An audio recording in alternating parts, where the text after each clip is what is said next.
Hello everyone, कैसे हैं आप सब। आई होप सब एकदम अच्छे होंगे।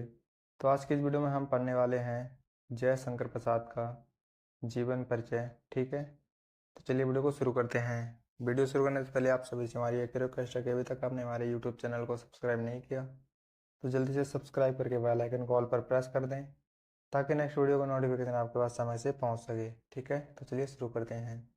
तो इसके लिए आपको ब्लैक पेन से हेडिंग डालनी होगी जीवन परिचय। उसके आगे लिखना है जयशंकर प्रसाद का जन्म सन 1889 ईस्वी में काशी के प्रतिष्ठित वैश्य परिवार में हुआ था। ठीक है, उनके पिता का नाम देवी प्रसाद था। ठीक है दोस्तों, जो तंबाकू का व्यापार करते थे। प्रसाद जी का बाल्यकाल बहुत ही दुख के साथ बीता। ठीक है, चलिए आगे देखते हैं। उन्होंने अपनी माता जी के साथ पुष्कर, उज्जैन और ब्रज जैसी यात्राएं की। ठीक है दोस्तों, चलिए देखते हैं। यात्राएं करके लौटने के पश्चात प्रसाद जी के पिता का स्वर्गवास हो गया। ठीक है दोस्तों, चलिए आगे देखते हैं। पिता की मृत्यु के 4 साल पश्चात उनकी माता जी का भी निधन हो जाने के बाद उनका पालन पोषण उनके बड़े भाई शंभू रत्न ने किया। ठीक है दोस्तों, चलिए आगे देखते हैं। प्रसाद जी का सर्वप्रथम नाम क्वींस कॉलेज में लिखवाया गया, लेकिन स्कूल की पढ़ाई में उनका मन ना लगा।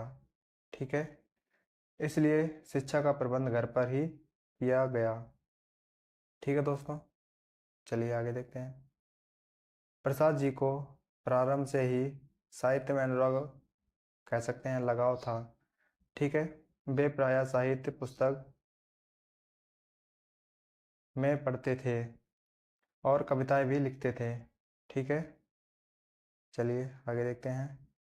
पहले तो उनके बड़े भाई उनकी काव्य रचना में बाधा डालते रहे, परंतु जब उन्होंने देखा कि प्रसाद जी का मन काव्य रचना में लग रहा है तब उन्होंने उनकी पूरी स्वतंत्रता उन्हें दे दी। ठीक है दोस्तों, चलिए आगे देखते हैं। प्रसाद जी स्वतंत्र रूप से काव्य रचना मार्ग पर बढ़ने लगे, किंतु इन्हीं दिनों उनके सॉरी किंतु इन्हीं दिनों उनके बड़े भाई शंभुरत्न जी का निधन हो गया। ठीक है, इससे प्रसाद जी के हृदय को आघात लगा। उनकी आर्थिक स्थिति बिगड़ती गई तथा व्यापार भी समाप्त हो गया।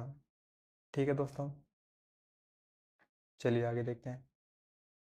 प्रसाद जी के समय से ही उन पर कर्ज का भार चला आ रहा था। ठीक है, कर्ज से मुक्त पाने के लिए उन्होंने अपनी संपूर्ण संपत्ति बेच दी। ठीक है, इससे वे कर्ज भार से मुक्त तो हो गए, परंतु उनका जीवन संघर्ष में ही चक्कर खाता रहा। ठीक है, चलिए आगे देखते हैं। किंतु संघर्ष और चिंताओं के कारण उनका स्वास्थ्य खराब हो गया। उन्हें 6 रोगों ने घेर लिया। ठीक है, अंत में इनकी मृत्यु सन 1935 ईस्वी में हो गई। ठीक है दोस्तों, यह रहा इनका जीवन परिचय। अब हम बढ़ते हैं इनकी रचनाओं की तरफ। ठीक है, तो रचनाओं में हेडिंग डालनी है। प्रसाद जी की प्रमुख कृतियां निम्नलिखित हैं। ठीक है, जिनमें इन्होंने काव्य में लिखा है आंसू, कामायनी, चित्रधारा, लहर और झरना। ठीक है, इन्होंने कहानी कहानी में लिखा आंधी, इंद्रजाल, छाया, प्रतिध्वनि आदि। ठीक है, उपन्यास तितली, कंकाल, हीरावती। ठीक है, नंबर 4 नाटक सज्जन, कल्याणी, परिणय एवं चंद्रगुप्त। ठीक है, नंबर 5 काव्य कला एवं अन्य निबंध। ठीक है, अब देखते हैं भाषा शैली। हेडिंग डालनी है भाषा शैली, उसमें लिखना है प्रसाद जी की भाषा विचारात्मक, चित्रात्मक, भावनात्मक आदि भाषा शैली है। ठीक है दोस्तों, तो ये रहा इनका जीवन परिचय। तो आई होप कि आपको वीडियो अच्छी लगी हो।